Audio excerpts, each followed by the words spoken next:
I just don't feel I'm by myself tonight. It seems like someone else is out there. Oh, I'm thinking about someone else's time.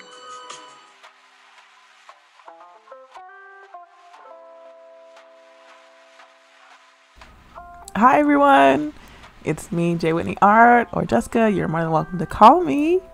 Did you guys like my singing in the beginning?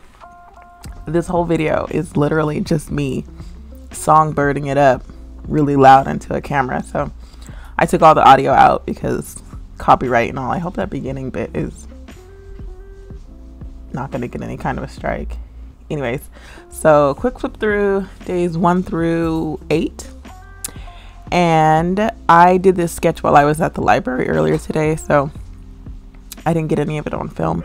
But I love this piece. Like, the prompt is nest, and birds, literally like my least favorite creature on earth. I think birds are so gross, and I don't know when I started to feel that way, but me and birds do not get along. So I was like, I don't want to draw like a bird in a nest, some eggs. I don't care about birds like that. So don't think that I don't hate animals. I love animals. Birds are just like, they're just not my favorite. Anyways, so I was thinking about, kind of my life and my journey, and mental health is a big thing in my family. I have a son with autism.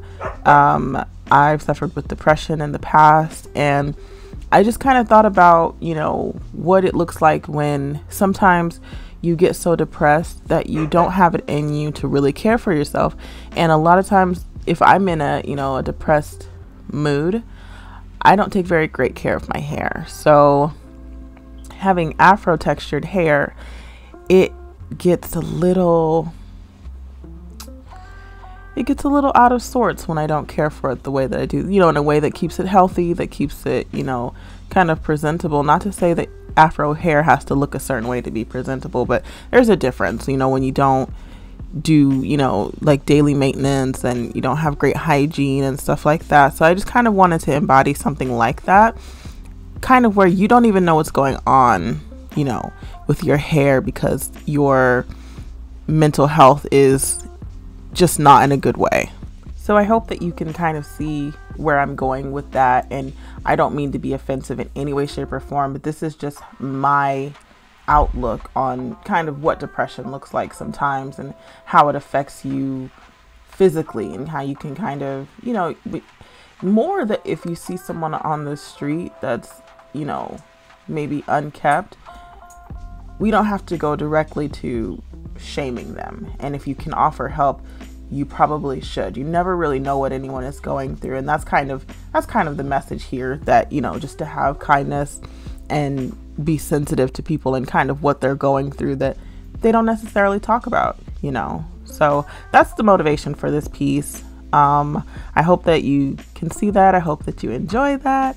And we're already in the inking stage, because I already did the preliminary sketching, and then I went over it with the color pencil. But my mom and I were having a conversation earlier today about Halloween, and unfortunately I've been seeing on the news and just kind of on social media that there are people who are already starting to ruin the spirit of Halloween by putting substances in candy that they intend to pass out to children. And I don't get that, because Halloween, and I not that it's just for the kids, but the fun that it is for kids is just, I feel really sorry for my children and kids that are growing up right now, because they don't get to have the fun that we used to have. My mom was even saying that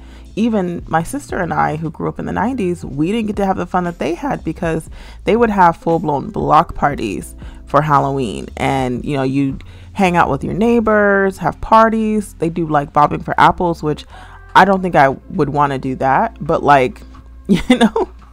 a lot of other like really fun, like fall themed activities. There would be like fresh popcorn balls, candied apples, pies, that kind of thing. Like, how fun. And, you know, just as time has moved forward, you just can't trust people like that, which is the worst. It's the absolute worst. I remember the last time I went trick-or-treating as a teenager, my sister and I and one of our really good dance friends, we borrowed these costumes from our dance teacher, and we walked around our neighborhood in Colorado, and it was fun, sure, but at some point there was this really strange guy who, like, I don't know, it was more than just like the creepy Halloween like aesthetic. It was like this guy was out and ready to do, you know, kind of malicious things, and it put a damper on the rest of the evening for us, because then we were scared to just be in our own neighborhood. But he was like looking for a cat. It was odd, and I've always hoped that he was like doing a bit, and you know, it worked. But just sometimes the fear is for the day, it's for, you know, for Halloween, and sometimes it is people just want to do harm. So just a quick PSA, kids, parents of children, neighbors, and all of that stuff, please be careful. I don't want to tarnish the holiday that Halloween is by hearing about a bunch of people getting hurt or anything because people want to destroy humanity or whatever. You know, it's not worth it. So make sure that you are checking your candy, that you go to, you know, try to, you know, at least go to neighbors that you know, or, you know, go in a community that you feel is safe. Be very vigilant in ensuring that your candy hasn't been tampered with. I don't think that we've been suggesting that people eat food like cookies and pies and all that stuff from their neighbors, unless it's like someone that you actually know. But just be careful, please. If you do anything for me this year, it is to be careful trick-or-treating for Halloween.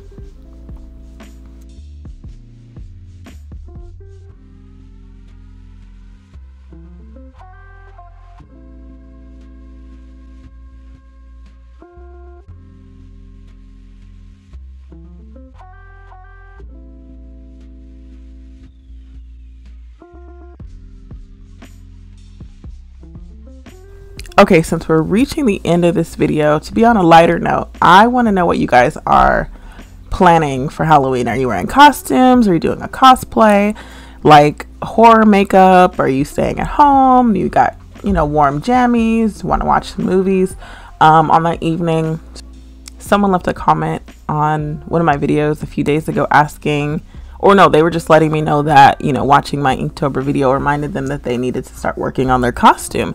And I mean, I'm waiting for a reply, but I was like, okay, what are you making? You know, what Halloween costume are you making? I've never made a Halloween costume necessarily. I've put pieces together to like go as a collective. We usually, so there's six people in my family, me, my sister, my mom, my two sons, and my niece.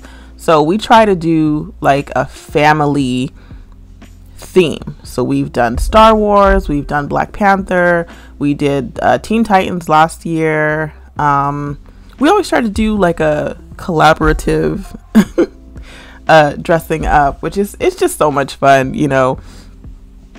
And so let me know in the comments, what are you guys going as, quote unquote, for Halloween this year? And just, you know, what are your plans? Are you excited? Is Halloween, you know, a big deal for you? Have you put up your decorations? Do you decorate? What about like pumpkin patches? You guys gone and done the pumpkin launch or whatever it is? We did that one year. We lived in Washington. We went to a pumpkin patch. It was a lot of fun, you know. So we were looking to see if there was another place here in Georgia that we could go to, and hopefully we get to do it, you know, before fall is kind of over. This is like my family's favorite. The end of the year is our favorite time of year. We don't do much in the beginning. We just don't, there's not a lot to celebrate, but like Halloween, Thanksgiving, Christmas, and then most of our birthdays are at the end of the year. You only have, my youngest son is the only one who has a birthday in the summer. Everyone else birthdays start in September. We've got September, October, and December, and then one in July. But yeah, this is our turnip season is the fall. How do you guys feel about Halloween? I feel like it should be, it's got to be a pretty big deal if, you know, Inktober is as big as it is, and it really is. Like the hashtag Inktober 2022, thousands of uses, and it's only October 9th. That's crazy. But I think we are pretty much at the end of this video. I hope you enjoyed it. You know, I always love feeling like I have this idea, and for it to work out even a little bit or to completely work out, it's always, you know, it just makes you feel really good. That's the beauty of this challenge, is coming up with concepts and then seeing how they play out. And not only that, I am improving my inking skills by quite a bit. I think this piece has more contrast than any of the other pieces that I've done, and I'm super excited about that. Let me know in the comments what you guys think. I think this is the end of the video. It should be. It's very much inked. But as always, I appreciate you guys for making it to the end. Thank you so much for watching this video. Please be sure to like, comment, subscribe, share with a friend, share with a family member. Send it to your mom. I think your mom would like this. I really do. Share with a pet. You know, they have pets be watching YouTube. My dogs watch YouTube. They love it. They'd request it if they spoke English. They probably would. They probably do. That's why they bark. Just kidding. Anyways, you guys have a great day, and I will see you next time. Bye.